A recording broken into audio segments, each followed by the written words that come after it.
The Hillsborough Ripple Effect. Message from Muad'Dib about the Hillsborough disaster. We hope this finds you well, in good spirit, and having a good day. Using Occam's razor and common sense, let's look at the known facts about Hillsborough and the lies we have been told, and see what most likely really did happen that day.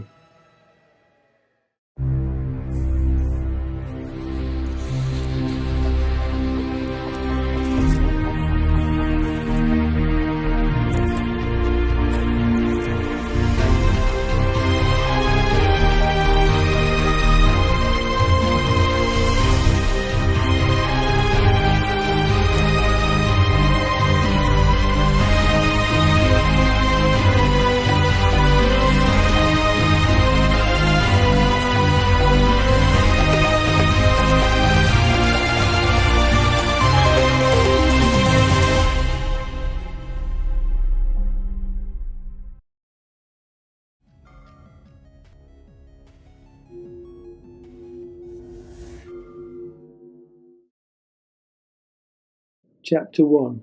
Maggie Thatcher. Prime Minister Maggie Thatcher hated Liverpudlians because of the Toxteth riots in 1981 and the Liverpool supporters because of the Heysel disaster in 1985 and the subsequent disgrace and banning of English clubs from European football. So did Bernard Ingham, her press secretary, who immediately accused the Liverpool fans of causing the Hillsborough disaster. Proof that Ingham hated the Liverpool supporters is given by the residents of Hebden Bridge. Hebden Bridge residents launched a campaign against Sir Bernard Ingham to have him removed as a local newspaper columnist over his continued refusal to apologise for his words in the immediate aftermath of the Hillsborough disaster. It was Thatcher who, aided and abetted by the smears spread by local Conservative MP Irving Patnick, encouraged her press secretary Bernard Ingham to spread the campaign of lies and misinformation aimed at blaming the victims of a tragedy, exonerating the police who were, as the world now knows, the true guilty party. When Judge Peter Taylor reported a year later, Thatcher even overruled her Home Secretary, Douglas Hurd, who wanted to accept the unwelcome truth. Although there can be no excusing what happened at Heysel, the stadium in the Belgian capital was antiquated and unfit for purpose. However, it was English, mostly Liverpool, fans who rioted, whose actions resulted in 39 deaths. Following the Heysel Stadium disaster, and amid growing concerns regarding football hooliganism in the United Kingdom, records from the National Archives show that Downing Street and Margaret Thatcher attempted to launch an initiative to mark the return to decency in British soccer, called Goalies Against Hoolies. Ingham said that enough is enough, an entirely new attitude and approach by government, police, football clubs and players, and we hope the mass of decent fans governs the new season. We suspect that they wanted a powerful enough excuse to force through legislation to make all of the First Division stadiums, soon to become the Premier League, all-seater stadiums, as well as the Second Division stadiums, which would be an extremely lucrative project for the firms converting the stadiums, and others like Rupert Murdoch's Sky TV and sports betting, and Alan Sugar manufacturing Sky satellite dishes. Many billions of pounds would be involved, and who got the contracts? Follow the money. Bert Millichip, who in 1989 was chairman of the FA, worked with and for a company that supplied all of the plastic seats for the stadiums. He can be seen behind Maggie Thatcher in a photo taken on the day they visited Hillsborough. Who were the directors and joint beneficiaries of that? Ted Croker and Mike McGinnity were. The company was called Pell, but who else gained from the conversions? In summer 1989, with Judge Peter Taylor still conducting his inquiry, and the Football Association pushing hard for all-seater stadia, McGinnity, a personal friend of FA chairman Sir Bert Millichip, bought a company, Pell, which made plastic seats. He then formed a specific division, Pell Stadium Seating, and took on as a director Ted Croker, the recently retired secretary of the FA. Croker's son-in-law, Nick Harrison, was appointed sales director in January 1990, the month Taylor published his report. Nick Harrison is still sales director and estimates that Pell installs 150 to 200,000 seats a year, capturing between 40 and 60% of the market. Pell, based in Oldbury, West Midlands, won huge football trust contracts worth millions, installing 1.6 million plastic seats at £6 each in soccer grounds. The company turned over 75 million last year. Throughout until his 1996 retirement as FA chairman, Sir Bert Millichip was a trustee of the Football Trust, responsible for awarding grants, which funded many of the ground conversion projects.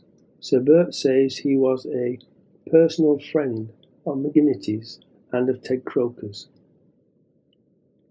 In a programme on Radio 5 Live's On the Line, both McGinnity and Harrison say that McGinnity's football connections, and particularly those of Croker, were instrumental in enabling Pell to establish themselves as a major supplier of seats.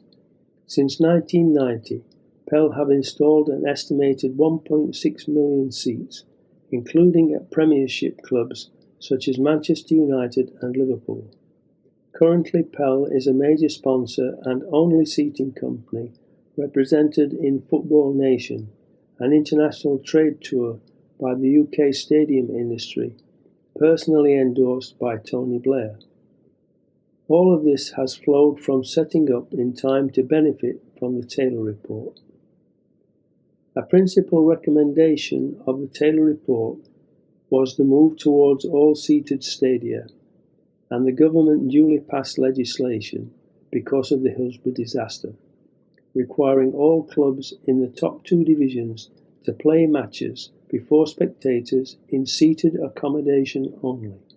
This heralded a massive building and development programme in the UK. The Taylor Report recommended that public money via £160 million grants from the Football Trust that Bert Millichip was a member of should help fund the compulsory seating of grounds, and it has led to the enrichment of many of the same people. Sheila Spears of the Football Supporters Association said, "The people who set up this company took advantage of what was in the Taylor Report. The whole problem seems to be it was the fans who suffered and died. They haven't got any benefits out of Hillsborough at all, and so many other people have. And this is an example of the people in the heart of the football organisation and ruling bodies, also using Taylor's edict on all-seater to make large amounts of money. It's quite sickening." In his report, Judge Peter Taylor criticised the Football Association, both specifically for not considering Hillsborough's suitability as a cup semi-final venue, and more generally for failing to take responsibility for safety standards in football. His verdict on directors was damning. In some instances, it is legitimate to wonder whether the directors are genuinely interested in the welfare of their grassroots supporters. Boardroom struggles for power, wheeler-dealing in the buying and selling of shares, and indeed of whole clubs, sometimes suggest that those involved are more interested in the personal financial benefits or social status of being a director. As a general rule of thumb, it is considered that installing seats on a standing terrace would probably reduce the spectator capacity by half, and thus lose weekly revenue for the clubs, who would no doubt resist the idea for that reason. hence the need for the Hillsborough disaster to be planned and carried out. You can't crush all those people if people were orderly. It's just not possible unless you know a way that I don't. Whenever there's a major incident, it's always the media that says stampede, panic, implication, crowd at fault. Reality is, the crowd's rarely at fault. The crowd's reacting to the system that's been set up. So if, for instance, I have a design that will not cope with the capacity, it's not the crowd's fault. If it fails to have the right signage when you're heading towards an event, or the ticket information is printed badly or it's misleading, that's not the crowd's fault. You say you're going to be there at 2:45, they turn up at 2:30, well, they're doing the right thing.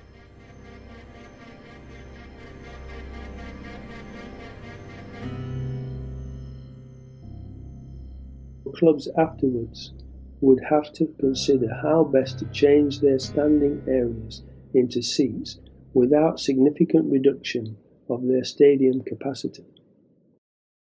In most cases, this could only be achieved by demolishing the old standing terraces and building new seats-only stands. Some clubs decided to do this on their existing stadium site. Others opted to sell their existing stadium, usually for housing development, and to build a new stadium elsewhere in the city. In the 2 decades since publication of the Taylor Report, more than 30 new stadia have been built in England, along with some 200 new grandstands, which have been built on existing stadium sites. But if football clubs were suffering financially from falling attendances, how could they afford to fund such an extensive programme of stadium development? In the first instance, the UK government lent a hand. In discussion with the football pools companies that Murdoch was involved in, the Thatcher government reduced the betting tax that it levied on the football pools. Monies accruing from this betting tax reduction were channeled into a special trust fund which clubs could draw on as priming funding for any stadium development. Then, in 1992, the Premier League was formed, and a link-up with Sky TV led to a significant increase in broadcasting revenue for the major football clubs in England. But the redevelopment of stadia provided other commercial opportunities. It gave clubs not only the chance to provide improved facilities for spectators, but also to incorporate additional restaurant and hospitality facilities, and even conference facilities, enabling the stadium to be used on more than just match days. Some clubs have also sold the naming rights of the stadium itself or of the individual stands. The Premier League has the highest revenue of any football league in the world, with total club revenues of £2.48 billion in 2009-10. In 2013-14, due to the improved television revenues and cost controls, the Premier League had net profits in excess of £78 million, exceeding all other football leagues. In 2010, the Premier League was awarded the Queen's Award for Enterprise in the International Trade category for its outstanding contribution to international trade and the value it brings to English football and the United Kingdom's broadcasting industry. The Premier League includes some of the richest football clubs in the world. Deloitte's Football Money League listed 7 Premier League clubs in the top 20 for the 2009-10 season, and all 20 clubs were in the top 40 globally by the end of the 2013-2014 season, largely as a result of increased broadcasting revenue. From 2013, the league generates $2.2 billion per year in domestic and international television rights, all of which would be an enormous incentive to plan the disaster at Hillsborough, to force through the legislation to make the clubs build all-seater stadiums.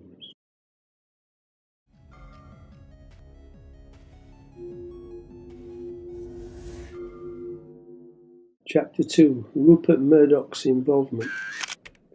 Murdoch is the man who earned a fortune making pornography mainstream on a daily basis with his son page 3 topless girls in order to corrupt the morals of the nation.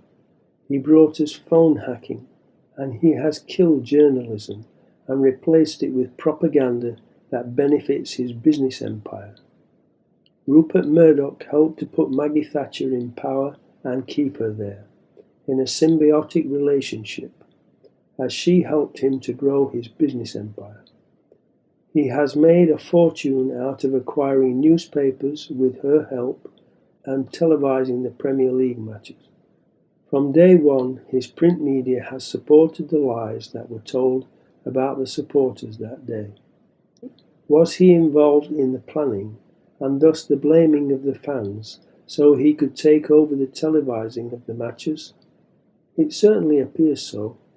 The new age of television offers untold opportunities for those equipped to grasp the future. What business was Dennis Thatcher in? Did the Thatchers have shares in the company or companies that got the contracts, or get sweeteners from the contractors and or Murdoch? This needs investigating. In The Independent, Bruce Anderson noted one case where Dennis Thatcher had influenced policy. Football, in his view, was run by vulgarian spivs in Astrakhan coats and gold jewellery. So he helped to persuade his wife to regulate the misbehaviour of soccer crowds. There are various articles that prove the symbiotic relationship between Thatcher and Murdoch.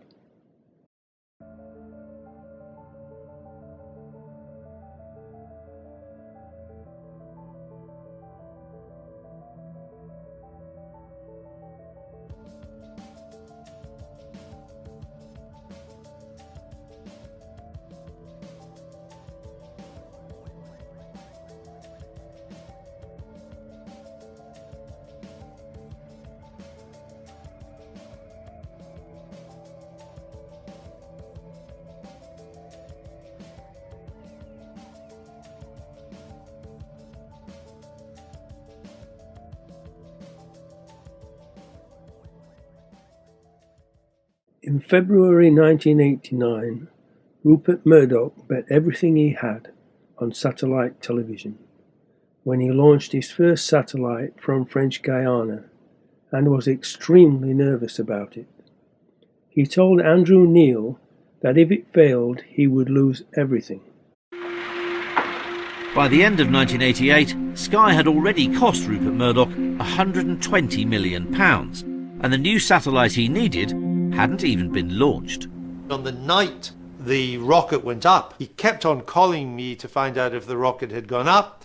I told him that there was bad cloud, it was delayed. He called and I said, look Rupert, I have a hotline to French Guiana. The moment I know, you know, could you just leave me alone? And he said, I will, I'm sorry for calling you. He said, you know, I'm betting the company on this, Andrew. If this satellite doesn't go up, we're finished.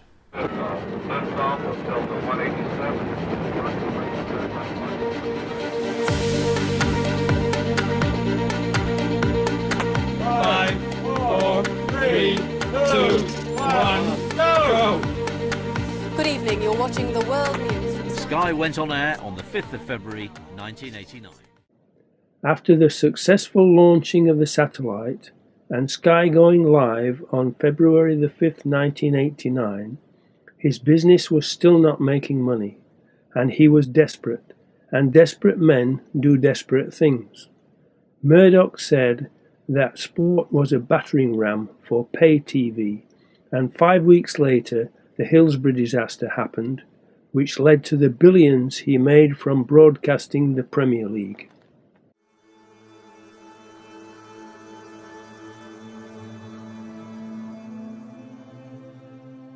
From Murdoch's own Sky News, how football changed after Hillsborough. The transformation of football in the last 27 years is remarkable, but it might not have happened so swiftly, if at all, had it not been for the deadly events of 15th of April 1989 at Hillsborough. Inference about Rupert Murdoch. We believe that at a high level, in cahoots with Margaret Thatcher, some of her cabinet office, and key members of the Football League, Rupert Murdoch was an integral part of the initial plot to stage what they would claim was an accident at Hillsborough. Hillsborough's Leppings Lane was notoriously dangerous for crushing, and like Hassel, was unfit for purpose, and therefore a perfect candidate for carrying out the plan. Murdoch and his empire would be the ones to gain most financially in the long term, from ushering in an enhanced image of football as a result of enhanced stadiums, by securing lucrative long-term TV broadcasting and betting contracts. This he would secure in return for his initial support via his extensive media influence and his extensive involvement with the betting industry, from where the initial funds for ground improvement derived. Probability assessment, 95%. 1. Murdoch's symbiotic relationship with Thatcher was plainly evident. 2. In 1989, Rupert Murdoch had links with Vernon's Pools in Australia. 2nd of May 1989, Rupert Murdoch, Kerry Packer and Vernon's and their company Australian Pools Limited end their association with the troubled Australian soccer pools. The initial funding for the all-seater stadiums came from a tax reduction on the football pool companies arranged by Maggie Thatcher. These were Littlewoods, Vernons and Zetas at the time. 3. In 1989, Ladbrokes acquired Vernon's Pools. Years later, Rupert Murdoch's Sky entered into a £30 million joint venture with Ladbrokes. 4. Murdoch described sport as a battering ram for pay television, providing a strong customer base, and in 1992 the Premier League was formed, and a link-up with Rupert Murdoch's Sky TV led to a significant increase in broadcasting revenue for the major football clubs in England. 5. In the aftermath of the Hillsborough disaster, the phones of some of the bereaved families were undoubtedly tapped, but it was not investigated. This modus operandi was a proven tactic used by Rupert Murdoch's News of the World. 6. It was Rupert Murdoch's Sun newspaper which immediately did the most to smear and damage the reputation of the Liverpool supporters and put the blame on them, to divert attention away from the plotters. Outrageous, despicable lies were fed to the Sun newspaper by local Tory MP Irving Patnick, who had strong links with Freemasonry in Sheffield.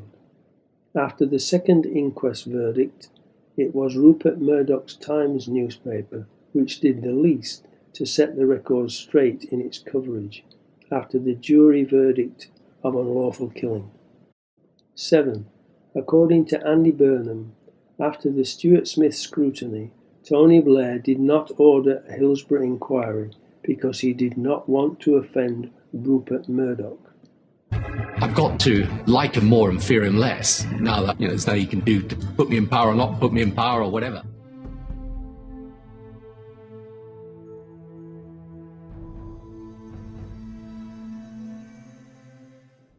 How Murdoch grew Sky in the aftermath of Hillsborough. In the autumn of 1991, talks were held for the broadcast rights for the Premier League for a 5-year period from the 1992 season. ITV were the current rights holders and fought hard to retain the new rights. ITV had increased its offer from £18 million to £34 million per year to keep control of the rights.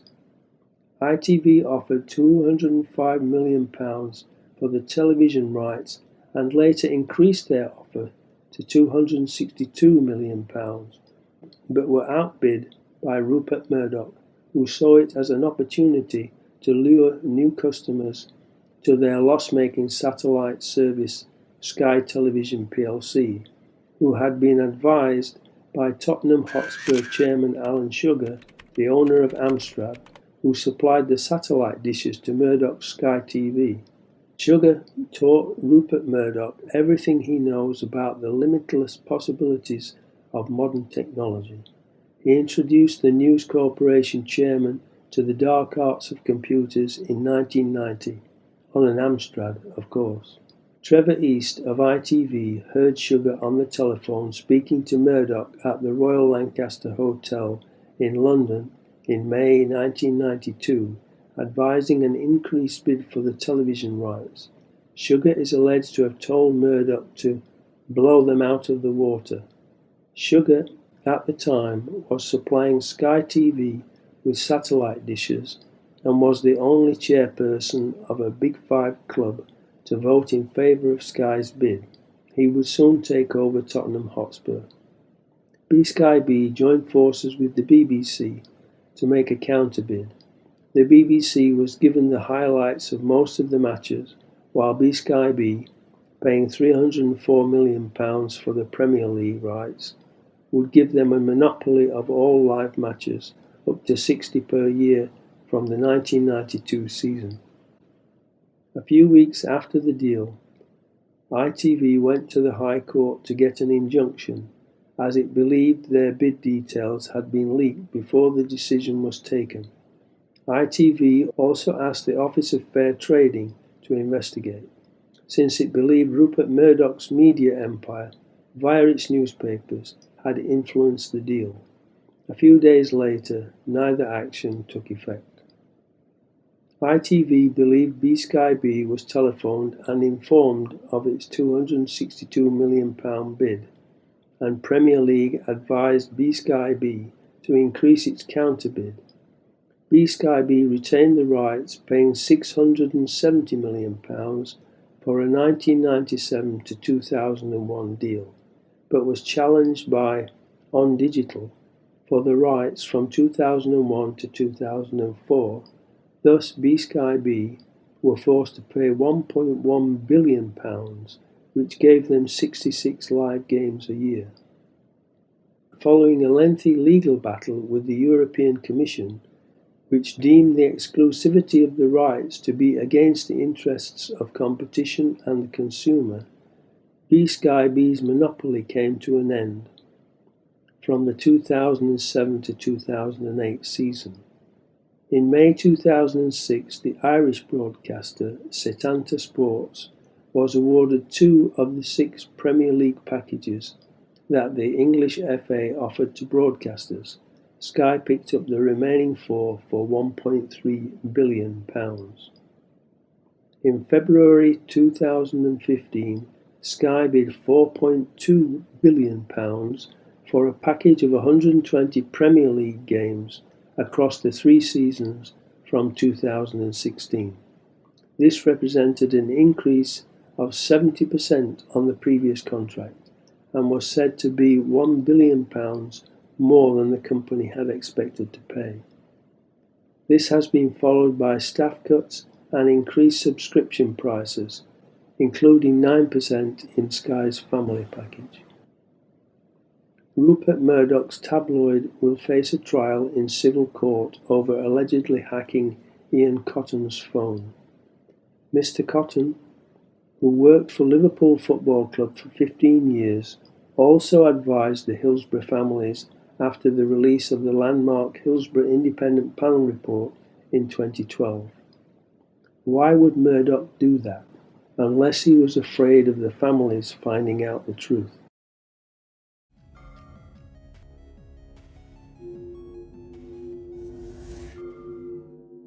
Chapter 3.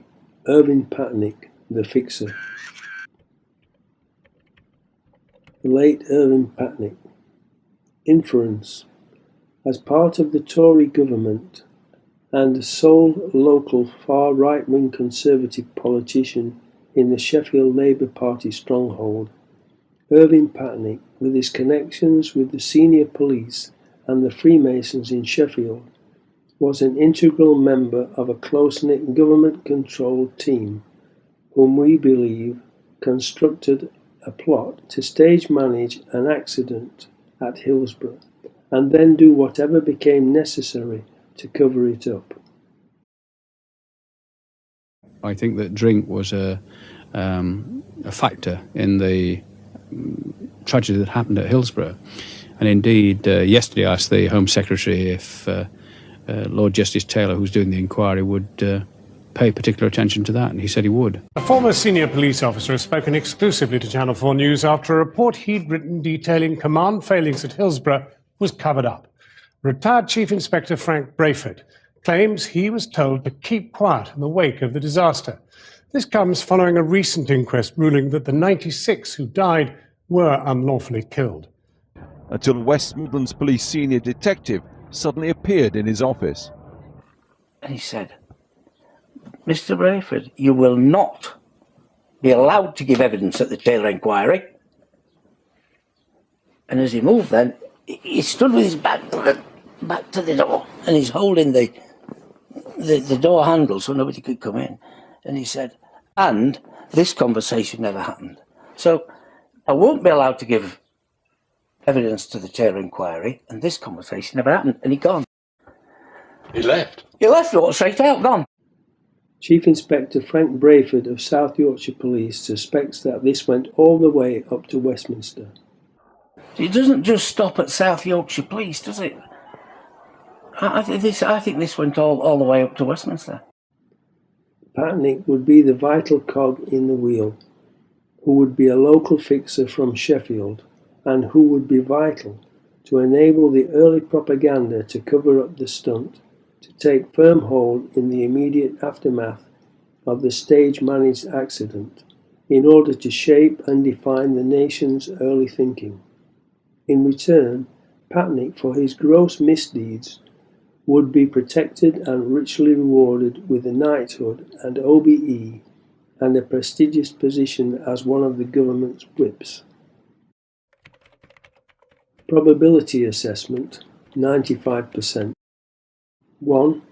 In the immediate aftermath of the Hillsborough disaster, Patnick played an instrumental role in spreading lies about the Hillsborough disaster and did untold damage to help skew and distort the nation's thinking about Hillsborough, even though he was not at the match. I was speaking to these officers. They were tired, they were devastated. They said that they had been trying to save lives, that they'd been attacked by some of the fans, they'd been kicked and punched even when they were giving mouth-to-mouth resuscitation, and people were urinating. Roman 1. After the disaster, allegations emerged from unnamed sources, later established to be a Police Federation spokesman, and the Sheffield Conservative MP Irving Patnick, claiming Liverpool supporters had deliberately arrived late, determined to force entry to the ground. Roman 2. Patnick was the one who raised alcohol as the cause of the Hillsborough disaster in Parliament on April 17, 1989. Roman 3. In the immediate aftermath of Hillsborough, Patnick proffered extreme solutions such as a breathalyzer system for football fans to reinforce his false conceptual model of cause in the public's mind. Such promoting of ill-conceived and radical measures would serve to further help demonise Liverpool supporters and working-class football supporters in general. Roman 4. It was not until 2012 that it was established that Patnick was the main source that led to the subsequent press and media smearing tactics put out by Murdoch's The Sun newspaper and others. Roman 5. Calls from Labour MP Eric Heffers to question the truth of The Sun's Patnick-fed allegations on the very day they first came out fell on deaf ears in Parliament. For far too long, no evidence was ever demanded of Patnick to back up his disgusting, outlandish, and what should have been obviously unbelievable allegations. Roman 6. The police officers who allegedly told Patnick these outrageous lies were never identified and exposed until the HIP report, when it would have been a very simple and essential matter to establish their identities and veracity much sooner. Instead, the Tory establishment happily allowed Patnick's risible rhetoric to shape the nation's thinking, and for far too long Patnick's version of events has held sway, and were accepted as unvarnished truth within the majority of the nation. Romans 7. On the evening of the disaster, Patnick met with senior officers like Duckenfield and other police officers such as Inspector Sykes and Middup of the Police Federation at the Niagara Club. Patnick's letter reveals Duckenfield had been known to him for some time when he was a lower-ranking officer. Roman 8. Patnick initiated contact with the Sports Minister, Colin Moynihan, that first evening and was there to meet him, the Sports Minister, upon his arrival at Niagara, where police officers of all ranks had gathered. It is not clear whether or not Moynihan was hosted at Patnick's home that first evening. Roman 9. Patnick initiated contact with Chief Constable Deere of West Midlands Police immediately after it was decided West Midlands Police would be responsible for evidence gathering and exerting undue influence on the coroner Stefan Popper. 2. Patnick was also the chairman of trustees of the Trust for Research into Freemasonry, a charity established to support the Centre for Research into Freemasonry and Fraternalism at the University of Sheffield. He was the vice president of Sheffield's Kingfield Synagogue, life president of Sheffield Jewish Representative Council, and a former national vice chairman of the British Maccabi Sports and Youth Organisation. Most of Patnick's family were thought to be Freemasons. It is known that Patnick had known Freemason Duckenfield for a number of years. 3. Patnick was knighted in 1994, having spent only 5 years in a position as a Tory party assistant whip, promoted to that position on the 24th of July 1989, shortly after the Hillsborough disaster. 4. Patnick only issued an apology for being the source of the original smears after and not before the HIP report had found him out in 2012, a full 24 years after the event. 24 years would have been ample time for him to set the record straight, given the blatant falsehood and the untold damage which he would have known he had caused, given the damaging elements of his story had come directly from his lips. In the immediate aftermath of the disaster, his actual apology was disingenuous. 5. In making his double injustice apologies in 2012, the then Tory Prime Minister Cameron was quick to condemn the initial lies of the police. However, absent was any mention of Patnick's highly significant role in that disgraceful development. Opposition clamours made for Patnick to be stripped of his knighthood were resisted by the government, and they even went so far as to disable a government petition which had been created by the public to that effect. 6. Patnick was in the building contract industry, having completed studies at Sheffield Polytechnic. Did he make money from the stadium conversions? 7. Patnick was an ideal fixer for the Conservative Party, having initially coined the expression of the People's Republic of South Yorkshire at the time of Orgreave and Margaret Thatcher's clash with the miners from South Yorkshire.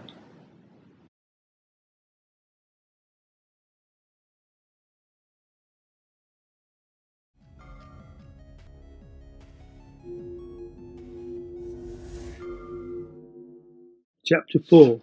Making sense of it all. To make sense of what happened, in the House of Commons debate on the 17th of October 2011, Liverpool MP Steve Rotherham said that there was misprinting on the time on the tickets, and on the back of the tickets it said, "Please take up your position 15 minutes before kick-off." That advice on the tickets and the police holding the supporters back from the ground created the rush and crush of the fans to get in before kick-off, and we suspect with a reasonably large degree of certainty that it was deliberate. The fact that there was already a long line of ambulances outside before the match had started, ready to deal with the injured that were planned to be created by the last-minute rush and crush, would indicate that it was planned to have the necessary considerable number of casualties. Panorama 2013. How they buried the truth.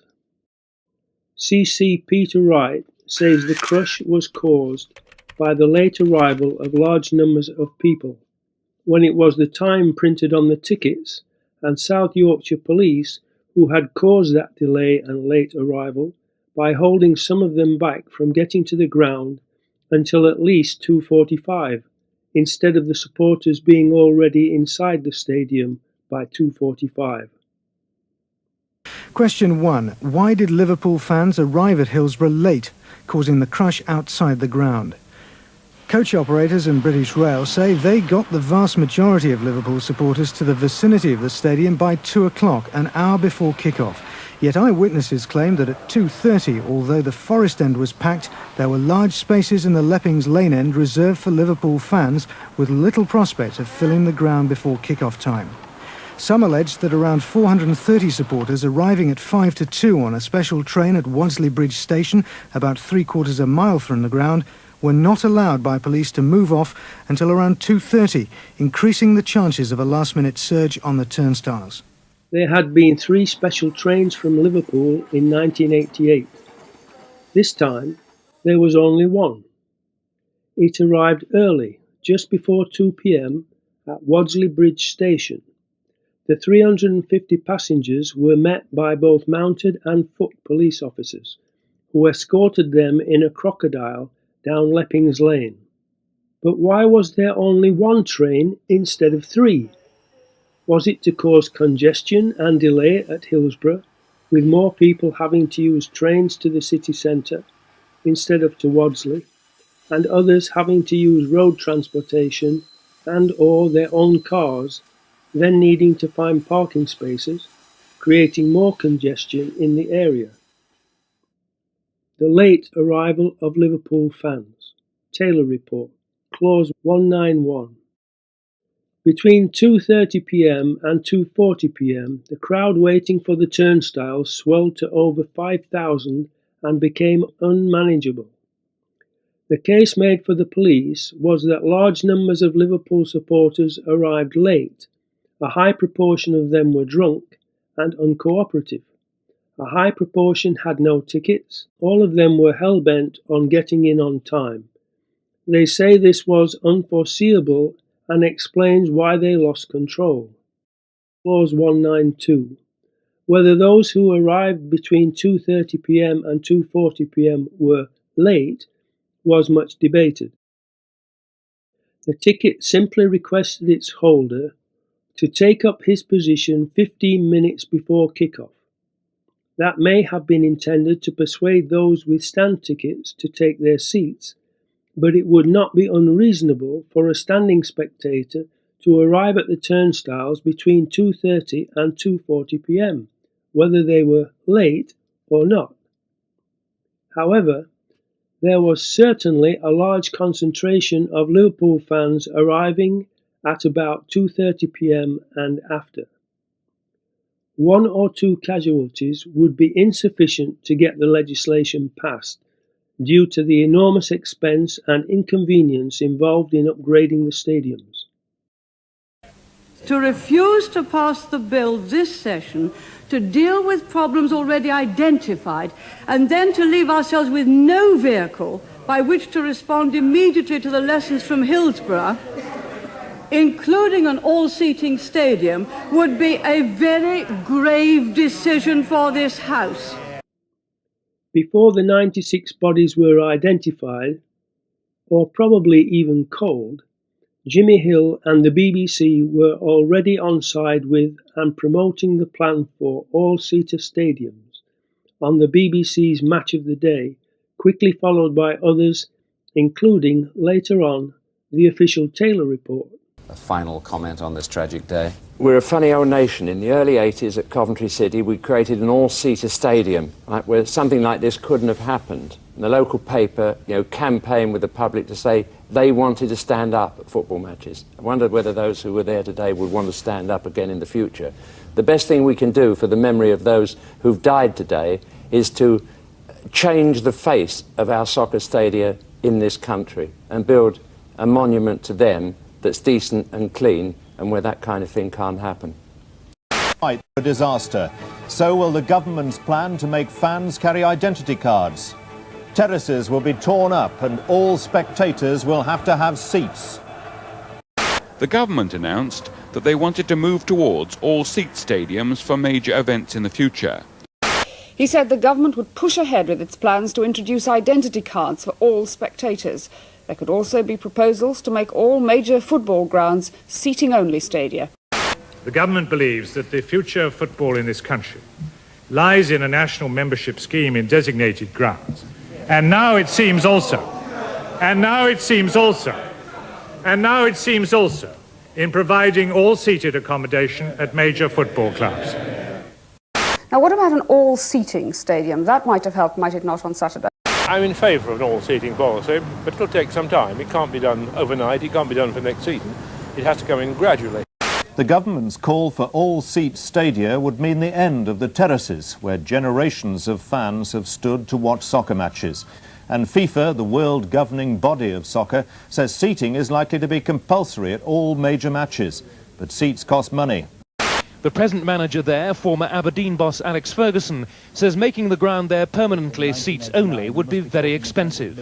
Oh yeah, you're talking millions. How quickly big clubs will follow the example of Aberdeen and move to all-seat stadiums remains to be seen. Italy is preparing all-seat stadiums for next year's World Cup on the insistence of the international ruling body FIFA. By next year's Cup final, these Wembley terraces will be seated, creating England's first all-seater stadium. Completion of the ID card bill in the Lords will be delayed a bit, Mr Hurd said, for reasons of seamliness. He also hinted that it won't arrive in the Commons until the government has added on something about all-seater stadiums. There is a move, and I think it's a healthy move, towards solving several of these problems by going all-seat. Who is going to pay for all-seated accommodation? Do you expect the clubs to, or will the government do it? And if it is the clubs, what sort of timescale? How long are you going to give them to do that? Well, that is what we need to consult them about, and that is why there will be a pause now in discussion of the Football Spectators Bill. Obviously, money does come into this. Obviously, they have money. Obviously, it's partly a matter of priorities. But we do believe, and I'm glad that Graham Kelly, the chief executive of the FA, said this, I think, on the BBC the other day. We do believe the time has come to move as rapidly as possible towards, for the big games, all-seated matches. If they can't have these matches without all this upset, both to the people who are attending it and those who've got the job of trying to sort it all out, then it shouldn't take place. Let them watch it on television or something like that.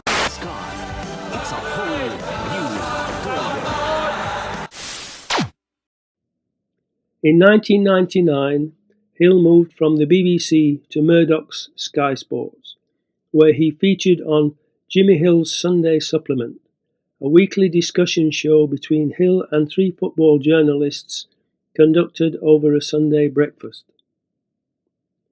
McGinnity was a top club official at Coventry, where Jimmy Hill, OBE, BBC Match of the Day commentator, had previously been a manager and director, which helps explain why Jimmy Hill plugged the all-seater stadiums on the day of the disaster. McGinnity was rewarded with an MBE. Coventry installed all-seater stadium seats as early as 1981, but Leeds United fans ripped them out soon afterwards, so the idea did not take off immediately. Ironically, it was a Leeds versus Coventry semi-final in 1987 played at Leppings Lane, which brought Leppings Lane safety again into focus.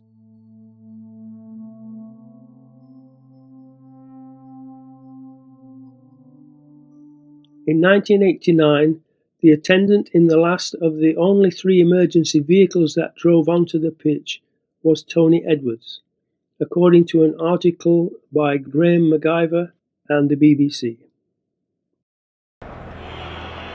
Only one more ambulance drove onto the pitch. The ambulance man on board this third vehicle says the emergency response was chaotic. I always think in terms of a rail accident. Could you imagine the public outcry if all ambulance crews remained on an embankment simply because they couldn't get the ambulance down to the scene of the accident? That doesn't happen.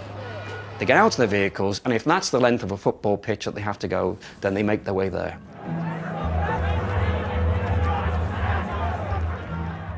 In a later interview, Tony Edwards said, "We weren't doing any good. You were used to having one casualty in the back, but there were too many bodies to deal with. We just didn't do a very good job that day. We left people on that pitch who were being worked on, and there were no professionals there to help them." There were 44 ambulances waiting outside the stadium, and that means 80-odd staff could have been inside the ground, but they weren't allowed in. There was no fighting. The survivors were deciding who was the priority, who we should deal with. The police weren't. We weren't. Can you imagine a rail accident where all the ambulances wait on the embankment while the survivors bring the casualties up? I took away the wrong people. Just yards from the centre of the tragedy, senior police officers from the South Yorkshire Police sat in the control room of Hillsborough, monitoring CCTV cameras, and watched, seemingly frozen, as carnage unfolded in front of them, because of Assistant Chief Constable Walter Jackson whimpering under the table. The inaction of senior officers was in direct contrast to the frantic efforts of ordinary Liverpool supporters and their attempts to save lives. Andy Hymas told Tony Farrell that, before entering the ground, he noticed that there were a large number of ambulances parked outside. How many casualties were they counting on creating? Tony Edwards said there were 44 ambulances parked outside. Colin Moynihan, the Minister of Sport, was informed by Superintendent B. Mason in a letter dated 13th of April 1988, immediately after the previous identical semi-final held on the 9th of April 1988, about the crush in the Leppings Lane stand and how dangerous it had been, but his warning was ignored, with fatal consequences the following year. Was that criminal negligence on Moynihan's part, or deliberate? The evidence given to the inquest by former Inspector Harry White is further indication that the crush was planned and that the police stood back and let it happen.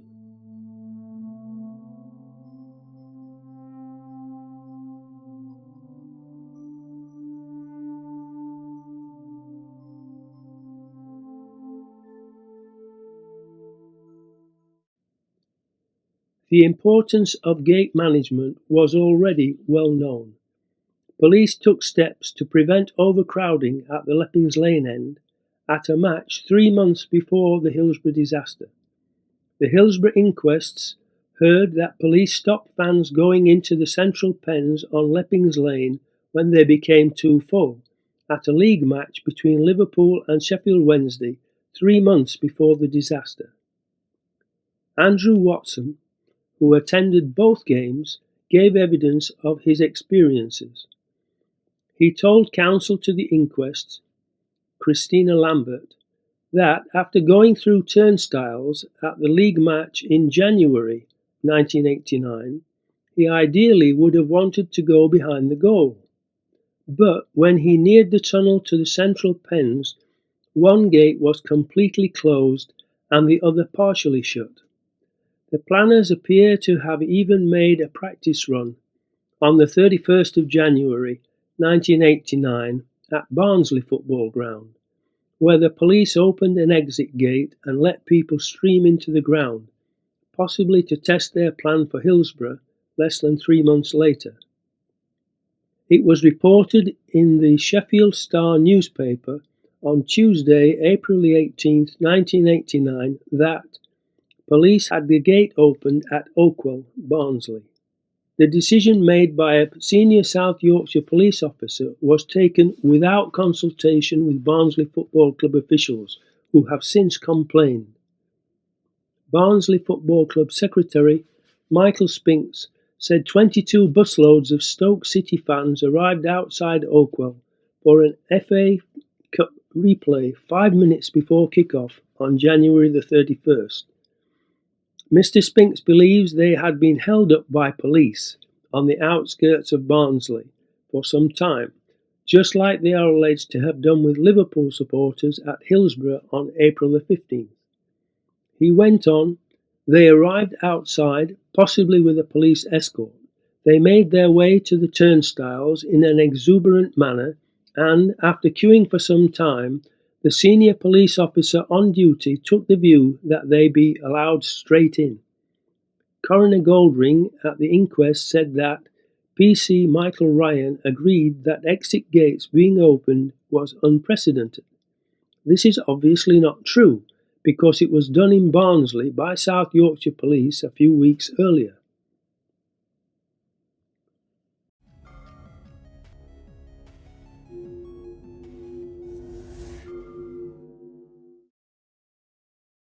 Chapter 5. Controlling the media coverage.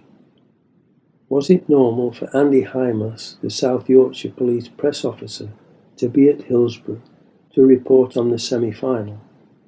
Or was he there to make sure the planned disaster media coverage got stage managed through his press releases? His refusal to blow the whistle on Jackson is very suspicious. He retired from South Yorkshire Police in 2011. From Andy Hymas' statement to the inquest. I, Andy Hymas, went to Hillsborough Football Ground in company with Chief Superintendent Duckenfield. I entered the ground with Chief Superintendent Duckenfield by an entrance used by the police. During the early part of the day, I was dealing with Mr. Tony Donnelly, crime reporter from the Nottingham Evening Post.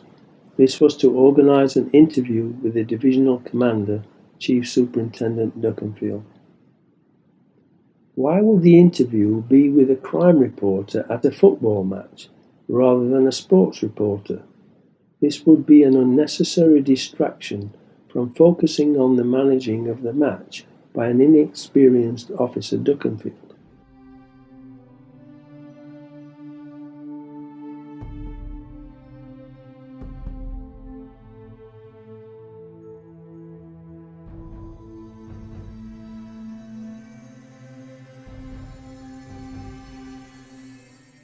We know that Haley Court, a newcomer from the same South Yorkshire Police Department, was told to manage, spin and control the media coverage of the inquest. Guardian interview. From her first day in the job, 19th of May 2014, Court said she was expected to be a spin doctor for the force at the inquests at the court in Warrington. Court said she was told, "Your job is to round up the media at the end of the day and tell them, this is the line." Was that also Andy Hymas' reason for being sent there?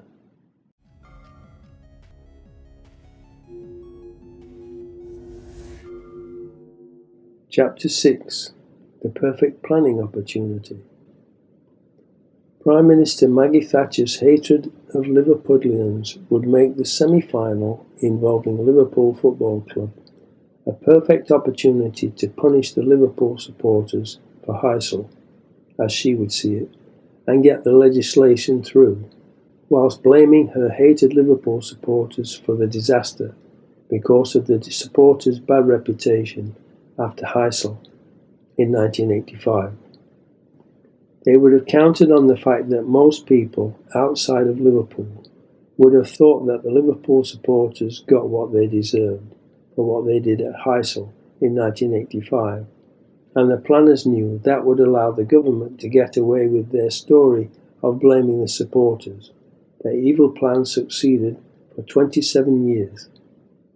Who decided to allocate the Leppings Lane end to the Liverpool supporters, rather than to Notts Forest? where there was a dangerous crush the year before when the same teams played there in the previous semi-final. The FA, the Football Association, wanted Liverpool fans to be given the larger end of the Hillsborough Stadium for the 1989 semi-final. The inquest into the disaster heard evidence from Chief Superintendent Brian Mole, now deceased, who was responsible for policing the 1987 and 1988 FA Cup finals at the stadium. The jury listened to extracts from an interview by Judge Peter Taylor, who led the initial inquiry into the disaster, in which Chief Superintendent Mole talked about the FA Football Association requesting more facilities for Liverpool fans at the 1989 match.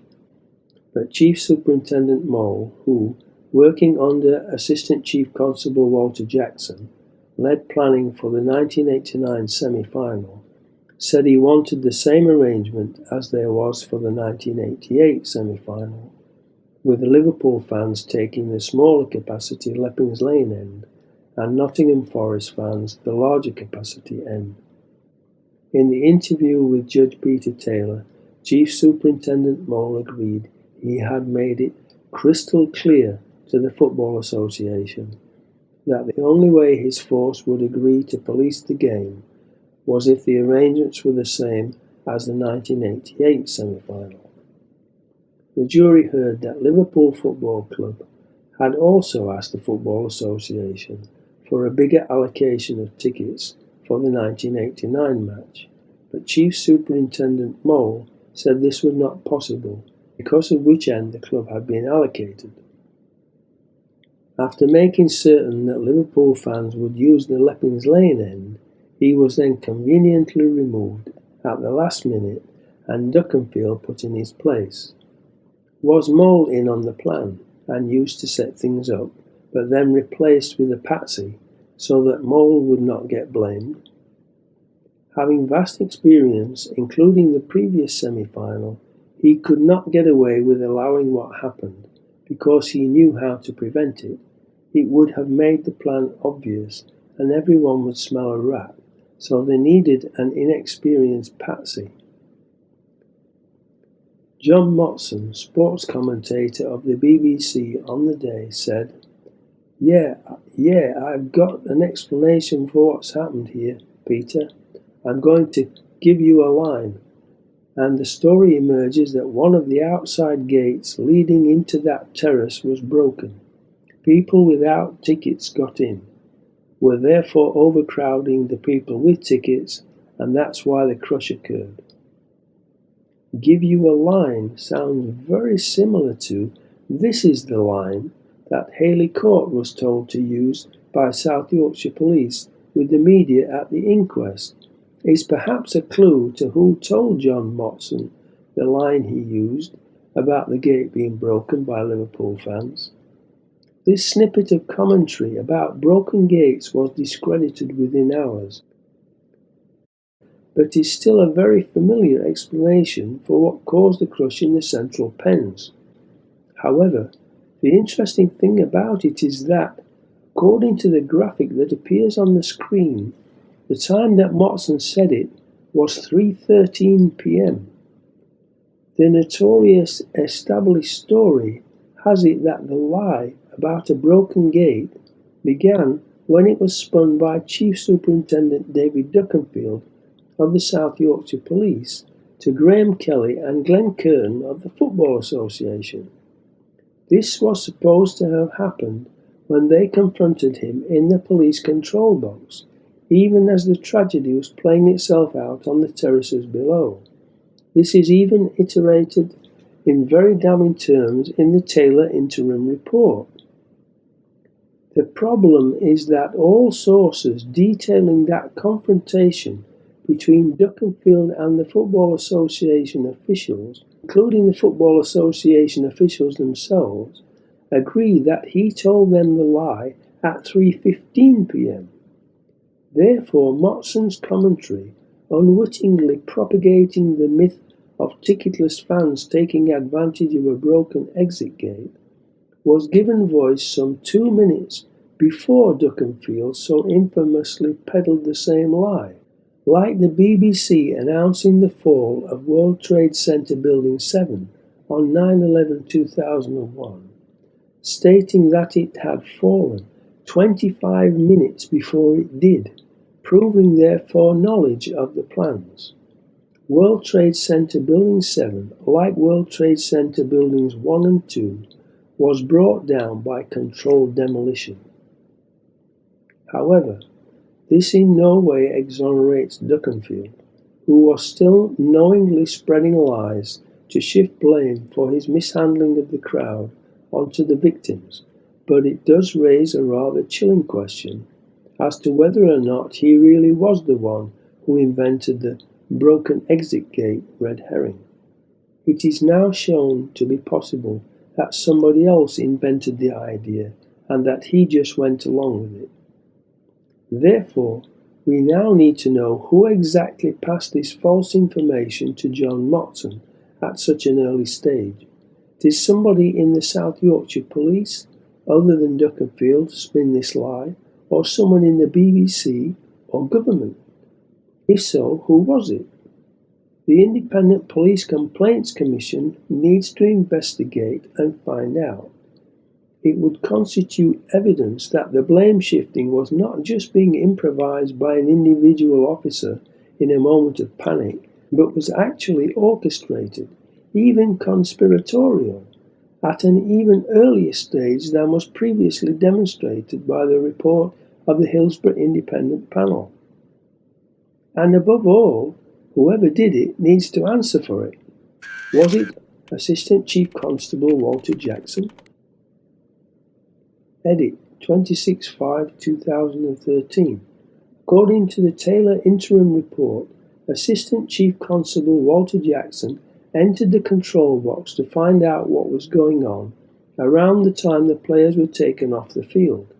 He might have known something about this and was high enough in authority to orchestrate a blame shift story in a moment of panic. We know from the inquest that both Mole and Duckenfield were Freemasons. This plot would need to be carried out by such a secret society, the members of which are sworn to secrecy and are used to keeping secrets to their grave. There is even some internet speculation that Hillsborough was also used as a Masonic sacrifice to their god Lucifer, Satan. The football stadium's home team is known as the Owls, and the owl is a symbol used by the Illuminati and Freemasons, as it hides in darkness and avoids the light. The owl also came to symbolize Satan, Lucifer, the Prince of Darkness. To medieval men, the owl also represented the Jews who have rejected Jesus Christ. Thus, Oleton Football Stadium at Hillsborough would be the perfect location for an Illuminati Freemasonic sacrifice to Lucifer, Satan, on the anniversary of a very significant sacrifice day. Abraham Lincoln assassinated 15th of April, 1865. The deliberate ramming into an iceberg at high speed and sinking of the Titanic, April 15th, 1912. The Boston Marathon false flag bombing hoax, April 15th, 2013.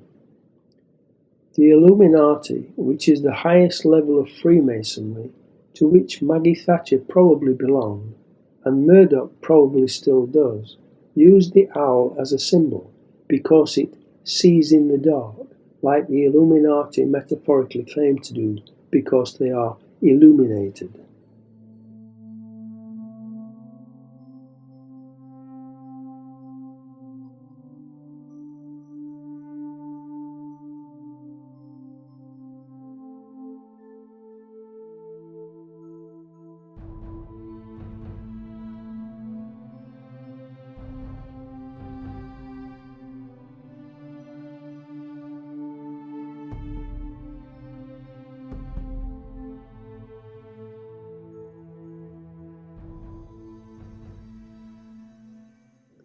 Maggie Thatcher also wanted the police's role in it covered up. It doesn't just stop at South Yorkshire Police, does it? I think this went all the way up to Westminster. Judging by the then PM's handwritten comments on this memo, sent to her on the eve of publication of Judge Peter Taylor's interim report into the disaster at the 1989 FA Cup semi-final, Mrs. Thatcher retained a blind faith in the force, despite overwhelming evidence to the contrary. Typed on August 2nd, 1989 by Caroline Slowcock, Mrs. Thatcher's private secretary, it forewarned the then Prime Minister about the strength of the criticisms being made against the police. However, it is Mrs. Thatcher's personal asides which are most revealing about her attitude. "What do you mean by welcoming the broad thrust of the report?" she wrote.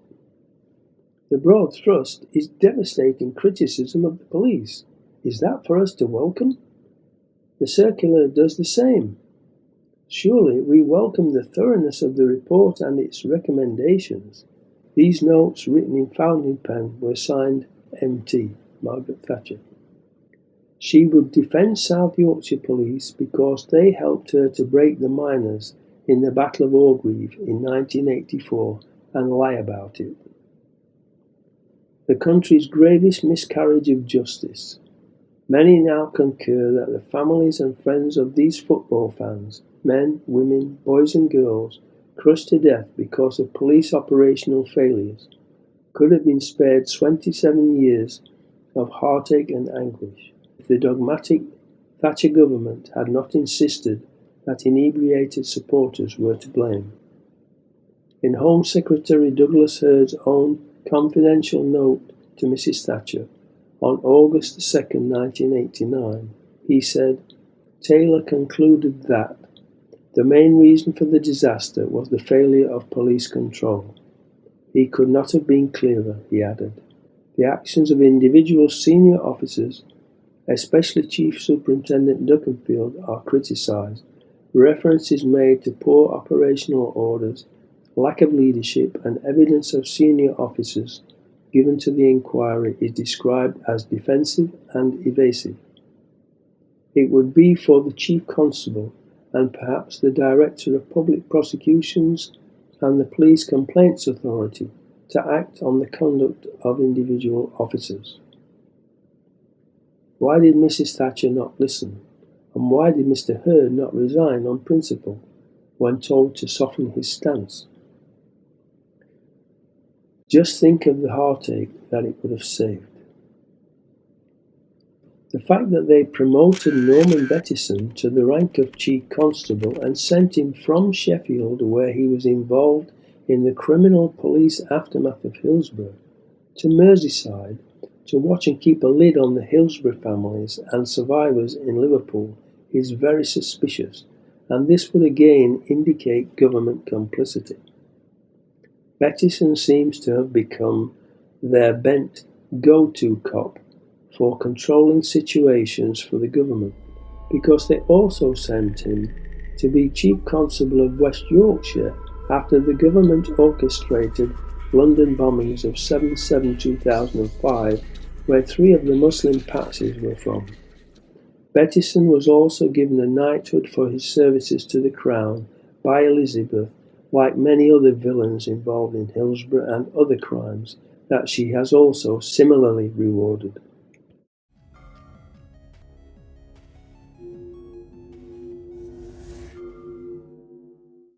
Chapter 7. The Protection of ACC Walter Jackson, the weak link.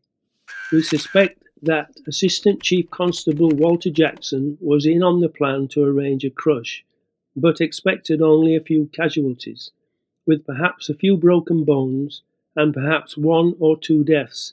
But when he saw the reality, enormity, and extent of what was happening, he lost it and became a gibbering idiot, whimpering under the table in the police control box, as told to Tony Farrell, South Yorkshire Police's former principal intelligence analyst, by Andy Hymas, who was there and saw Jackson whimpering under the table.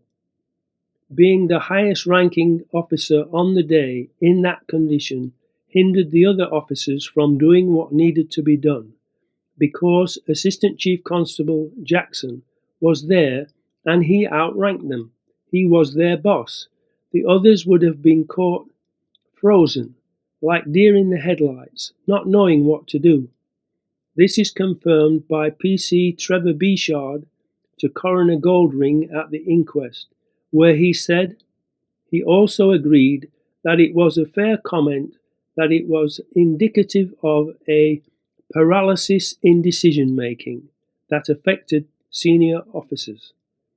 At the inquiry, Judge Peter Taylor concluded that Duckenfield's capacity to take decisions and give orders seemed to collapse. Several vital minutes were wasted because Duckenfield froze. The vastly experienced match commander, Chief Superintendent Brian Mole, had been replaced a few days before the match with the recently promoted, totally inexperienced Chief Superintendent David Duckenfield, who has since become the scapegoat, when he should not have been given the job by ACC Walter Jackson in the first place due to his lack of experience in policing football matches, especially not for such a high-profile match as the semi-final. Duckenfield did not feel up to the task due to lack of experience, but Jackson persuaded Duckenfield to accept the job. Did Jackson purposely set Duckenfield up to be the patsy and take the blame? David Duckenfield has even admitted to the inquest that he probably wasn't the best man for the job. I probably wasn't the best man for the job on the day, says Hillsborough Police Chief David Duckenfield, in giving evidence at the new inquests into the death of 96 Liverpool fans at Hillsborough. The fact that Jackson replaced Chief Superintendent Brian Mole, who had vast experience, including of the crush at the Leppings Lane end the previous year, and would have handled things very differently and could have prevented the disaster, with the totally inexperienced Duckenfield, means the deaths of the 96 are on Jackson's head, not Duckenfield's.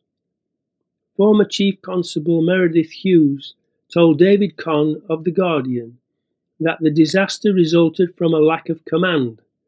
That means Assistant Chief Constable Jackson was to blame, because he was in overall command of Hillsborough. Identified in the Taylor report as a lack of command and a lack of leadership. Walter Jackson has recently stated that, in hindsight, he should have declared it a catastrophe, which is their code word so that it would be treated as such, and given the correct major incident response, which could at least have saved the 41 who were considered savable. However, we know that he did not declare anything or give any instructions because he was a gibbering idiot whimpering under the control room table.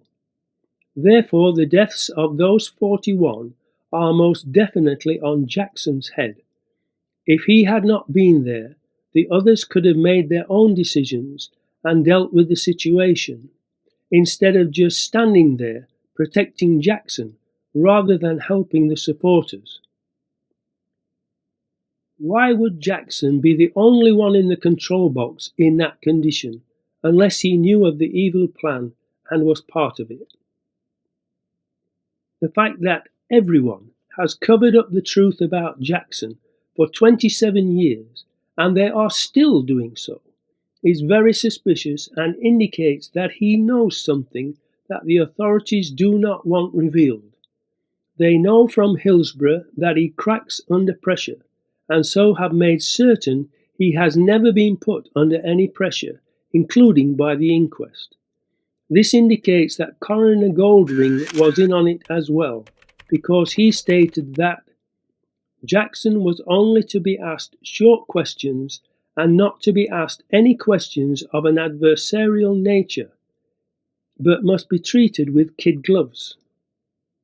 Why else would everyone be protecting him including Andy Hymas and all of the officers who were in the control box when he was under the table, or were told about it by those that were in the control box.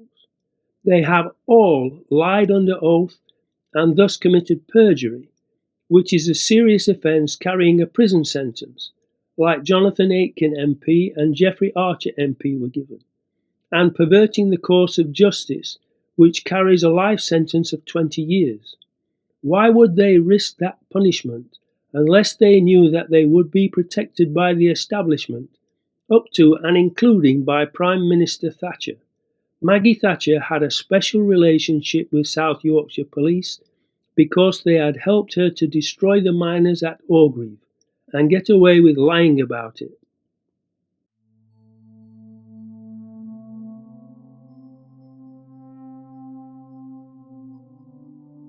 Not one scrap of evidence, not one piece of video or photographic evidence has been produced in this inquest that backs up the police case.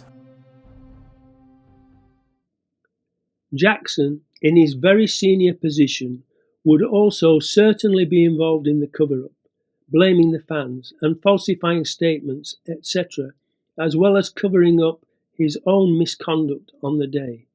Previously, he had also been given the job of reviewing the police evidence against the 95 miners arrested at the Battle of Orgreave, whose prosecutions were thrown out, and he did a whitewash cover-up, deciding that the police did nothing wrong.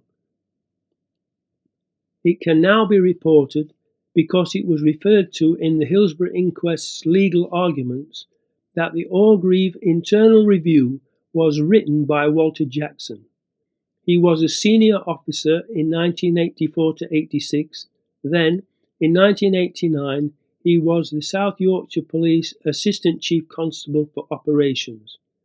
Jackson is one of the former senior officers currently subject to IPCC investigation into Hillsborough for his role on the day and the force's response afterwards.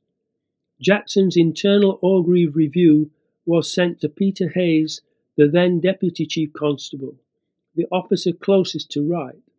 Hayes gave evidence at the Hillsborough inquests that after the disaster, Wright made him responsible for the force's legal response and evidence gathering.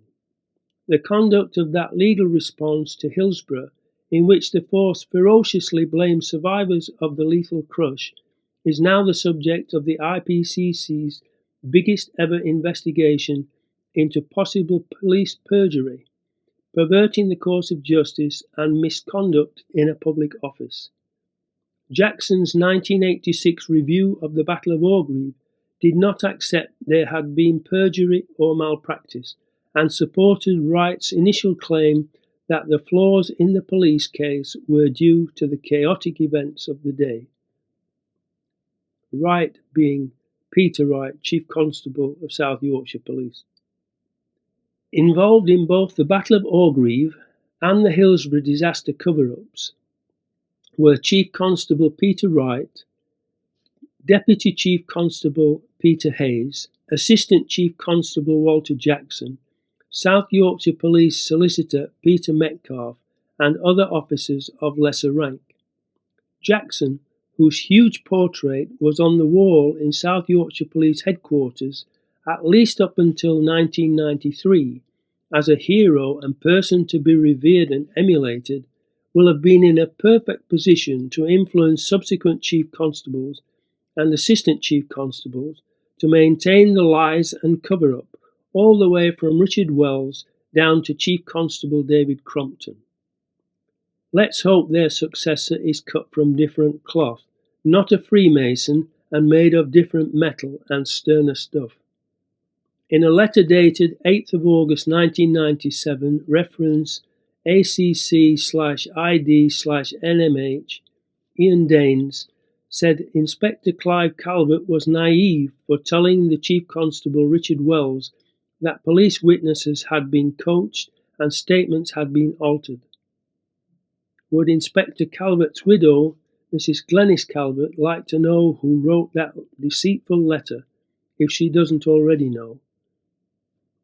Even Judge Stuart Smith covered it up, when he said there was no evidence of a cover-up, after having been given such evidence by Officer Frost.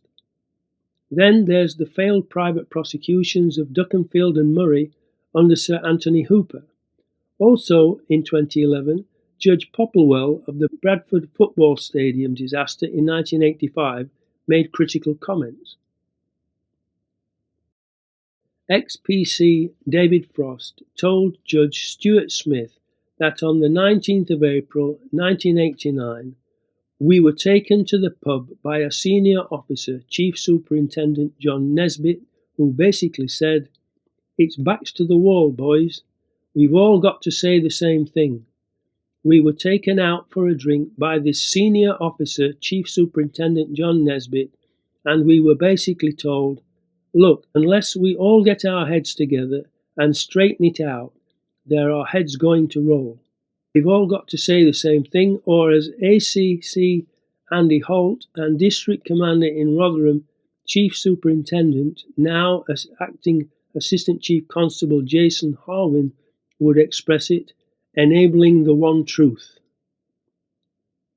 Judge Stuart Smith lied when he assured Mr. Frost that his claims were something which I am looking into.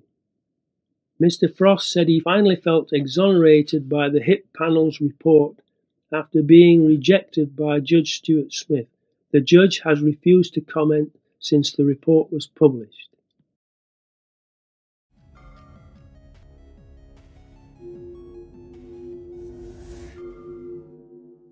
Chapter 8. Conclusion.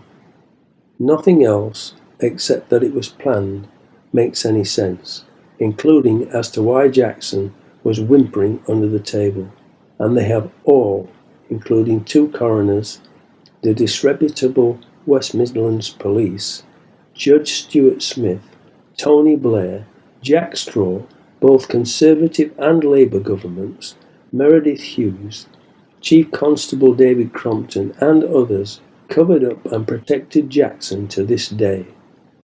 This all-encompassing 27 years and still ongoing cover-up cannot be merely to protect one cop's negligence or incompetence. It has to be much, much bigger than that, to include successive governments and major figures in the police, judiciary and business spheres.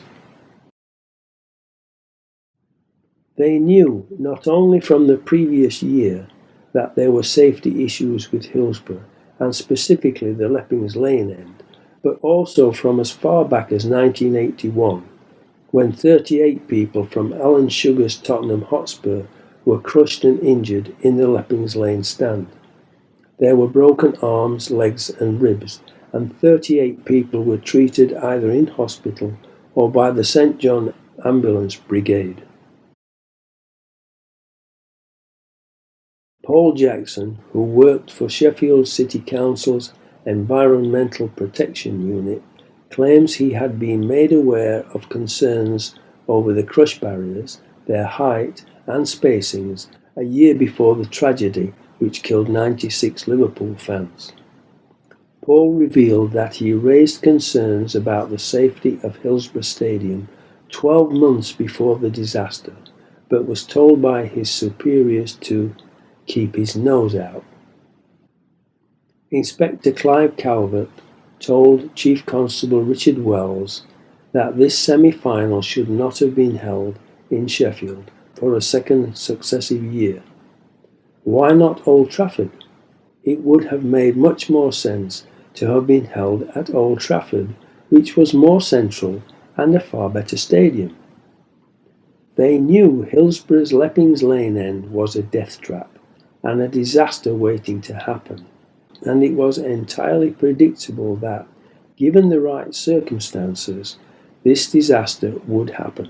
It appears to have been purposefully made to happen, and that those circumstances were manufactured for enormous financial profits. And I think that the issue is that it was always on the cards. It was entirely predictable. It was entirely foreseeable. Maggie Thatcher already had a close relationship with South Yorkshire Police because of Orgreave, would have known she could rely on South Yorkshire Police to go along with the evil plan and cover up who was behind it. Greater Manchester Police would have been an unknown quantity and Old Trafford a safe stadium, so this would make it imperative that Sheffield was selected. Mr. Speaker, the last question is for us in this House. What kind of country leaves people who did no more than wave off their loved ones to a football match, still sitting in a courtroom 27 years later, begging for the reputations of their sons, daughters, brothers, sisters and fathers? The answer is one that needs now to do some deep soul searching. This cover-up went right to the top. It was advanced in the committee rooms of this House and in the press rooms of 10 Downing Street. It persisted because of collusion between elites in politics on both sides, police and the media. Home Secretary Amber Rudd, who is a member of the late Maggie Thatcher's beloved Conservative Party, has refused to allow an independent inquiry into the Battle of Orgreave. No surprise there. The cover-ups continue unabated. That is the reason for this film, designed to force former Assistant Chief Constable Jackson and the officers who did the cover-up to break ranks and spill the beans, so that we can get to the top and bottom of what happened and real justice for the 96, the injured and their families. My Lords and members of the House of Commons, my government will use the opportunity of a strengthening economy to deliver security for working people, to increase life chances for the most disadvantaged.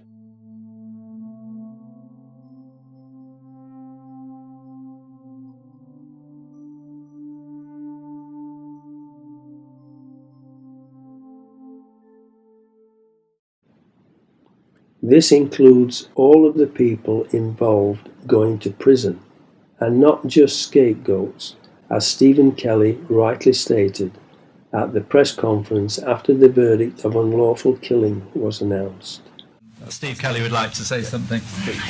Sorry, if we could just wind back a little bit. The gentleman from the Daily Mirror. Yeah, you'd asked about Mr. Duckenfield. While I fully endorse what Steve said, we need to be very, very careful about how we answer these kind of questions.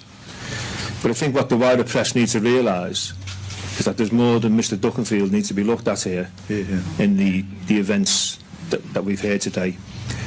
The ambulance service, the police force itself, and then whatever avenues we need to go down, we certainly need to widen our search to find out who was guilty of any offences that day. And if appropriate, they should all answer to the courts. And let's hope that's so.